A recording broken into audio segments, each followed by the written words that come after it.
মধ্যপ্রাচ্যের আকাশে আবারও তৈরি হয়েছে নতুন এক উত্তেজনাপূর্ণ পরিস্থিতি।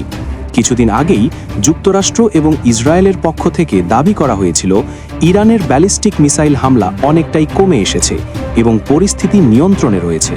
কিন্তু বাস্তবতা যেন সম্পূর্ণ ভিন্ন এক চিত্র সামনে নিয়ে আসে। কারণ মাত্র একদিন পেরোতেই রাতের অন্ধকারে হঠাৎ করেই আকাশ আলোকিত করে ছুটে চলতে দেখা যায় একের পর এক ইরানি ক্ষেপণাস্ত্র। দূর থেকে দেখলে মনে হচ্ছিল যেন আকাশে বিশাল কোনো আতশবাজির প্রদর্শনী চলছে, কিন্তু কয়েক সেকেন্ডের মধ্যেই বোঝা যায় এটি কোনো উৎসবের আলো নয়, বরং যুদ্ধের ভয়াবহ সংকেত।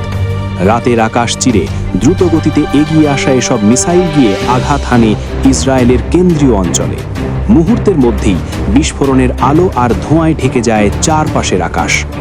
আন্তর্জাতিক বিভিন্ন গণমাধ্যম জানিয়েছে, বৃহস্পতিবার রাতের এই হামলায় যে ক্ষেপণাস্ত্রটি ব্যবহার করা হয়েছে সেটি ছিল ইরানের শক্তিশালী ব্যালিস্টিক মিসাইল খাইবার শেকান।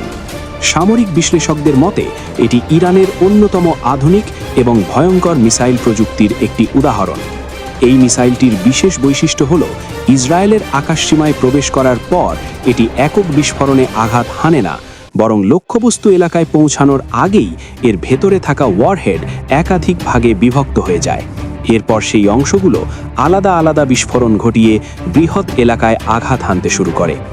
দূর থেকে দেখলে মনে হয় যেন আকাশ থেকে আগুনের বৃষ্টি ঝরছে। আতশবাজির মতো চারদিকে ছড়িয়ে পড়া এই বিস্ফোরণগুলো মুহূর্তের মধ্যেই একটি বড় এলাকা জুড়ে ধ্বংসাত্মক প্রভাব ফেলতে পারে। তবে আশ্চর্যের বিষয় হলো, এই হামলায় ঠিক কতটা ক্ষয়ক্ষতি হয়েছে সে বিষয়ে ইসরায়েলের পক্ষ থেকে স্পষ্ট কোনো তথ্য প্রকাশ করা হয়নি। সাধারণত এমন হামলার পর ক্ষয়ক্ষতির হিসাব বা পরিস্থিতির আপডেট দ্রুত প্রকাশ করা হয়, কিন্তু এবার সেই তথ্য অনেকটাই সীমিত রাখা হয়েছে। প্রতিরক্ষা বিশ্লেষকরা বলছেন, খাইবার শেকান মিসাইলের শক্তি এতটাই বেশি যে এটিকে অনেক সময় ফোর্ট্রেস বাস্টার বা দুর্গ ধ্বংসকারী ক্ষেপণাস্ত্র বলা হয়। অর্থাৎ শক্তিশালী প্রতিরক্ষা ব্যবস্থাকে ভেদ করে গভীর লক্ষ্যবস্তুতে আঘাত হানার ক্ষমতা রয়েছে এর। এই ধরনের অস্ত্র সাধারণত এমন সব স্থাপনা ধ্বংসের জন্য তৈরি করা হয় যেগুলো অত্যন্ত সুরক্ষিত এবং বহুস্তরের প্রতিরক্ষা ব্যবস্থায় ঘেরা থাকে। তাই সামরিক বিশ্লেষকদের মতে এই মিসাইলের ব্যবহার মধ্যপ্রাচ্যের সামরিক ভারসাম্যের ক্ষেত্রে একটি গুরুত্বপূর্ণ বার্তা বহন করে। ইরানের অস্ত্রভাণ্ডারে খাইবার শেকান যুক্ত হওয়া খুব বেশি পুরানো ঘটনা নয়। 2022 সালে প্রথমবারের মতো তেহরান আনুষ্ঠানিকভাবে এই মিসাইলকে বিশ্বের সামনে তুলে ধরে। সেই সময় থেকেই ধারণা করা হচ্ছিল যে ভবিষ্যতে আঞ্চলিক সংঘাতে এটি গুরুত্বপূর্ণ ভূমিকা রাখতে পারে। সমরাস্ত্র বিশ্লেষকদের মতে এই মিসাইল প্রযুক্তিগত দিক থেকে বেশ উন্নত। এর ওয়ারহেড বা বিস্ফোরক অংশ লক্ষ্যবস্তুর কাছাকাছি পৌঁছে নিজের গতিপথ পরিবর্তন করার ক্ষমতা রাখে। ফলে আকাশ প্রতিরক্ষা ব্যবস্থা দ্বারা এটিকে থামানো অনেক সময় কঠিন হয়ে পড়ে। আরও একটি গুরুত্বপূর্ণ বিষয় হল, লক্ষ্যের কাছাকাছি পৌঁছানোর আগে মিসাইলটির ভেতরে থাকা ক্লাস্টার ওয়ারহেড প্রায় 20টির মতো ছোট অংশে ভাগ হয়ে যায়। প্রতিটি অংশের মধ্যেই থাকে আলাদা বিস্ফোরক। প্রতিটি সাবমিউনিশনে প্রায় 2.5 কেজির বেশি বিস্ফোরক থাকতে পারে বলে ধারণা করা হয়।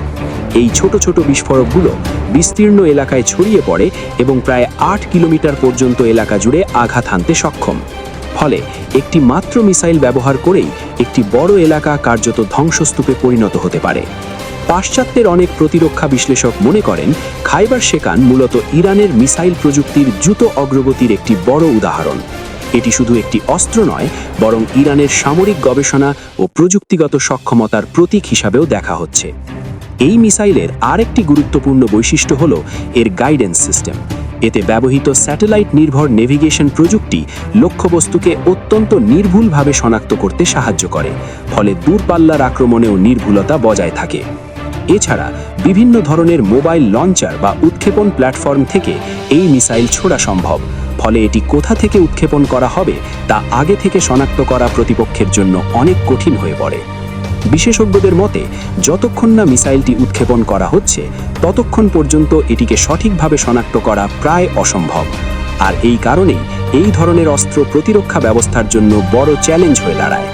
প্রায় 2000 কিলোমিটার পাল্লার এই ক্ষেপণাস্ত্রের আরেকটি গুরুত্বপূর্ণ দিক হল এটি আধুনিক আকাশ প্রতিরক্ষা ব্যবস্থার চোখ ফাঁকি দিতে সক্ষম।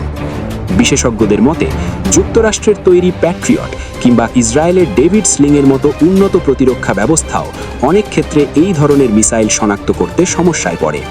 অর্থাৎ প্রযুক্তিগত দিক থেকে এটি এমনভাবে তৈরি করা হয়েছে যাতে প্রতিপক্ষের প্রতিরক্ষা ব্যবস্থাকে বিভ্রান্ত করে লক্ষ্যবস্তুতে পৌঁছানো সম্ভব হয়। সব মিলিয়ে বলা যায়, মধ্যপ্রাচ্যের বর্তমান উত্তেজনাপূর্ণ পরিস্থিতিতে এই মিসাইল হামলা শুধু একটি সামরিক ঘটনা নয়, বরং এটি আঞ্চলিক শক্তির ভারসাম্য, সামরিক প্রযুক্তি এবং ভবিষ্যতের সংঘাতের সম্ভাবনা সম্পর্কে নতুন করে প্রশ্ন তুলে দিচ্ছে। এখন দেখার বিষয় হলো, এই ধরনের উন্নত অস্ত্র ব্যবহারের ফলে মধ্যপ্রাচ্যের নিরাপত্তা পরিস্থিতি কোন দিকে মোড় নেয় এবং ভবিষ্যতে এই সংঘাত আরও বড় আকার ধারণ করে কিনা।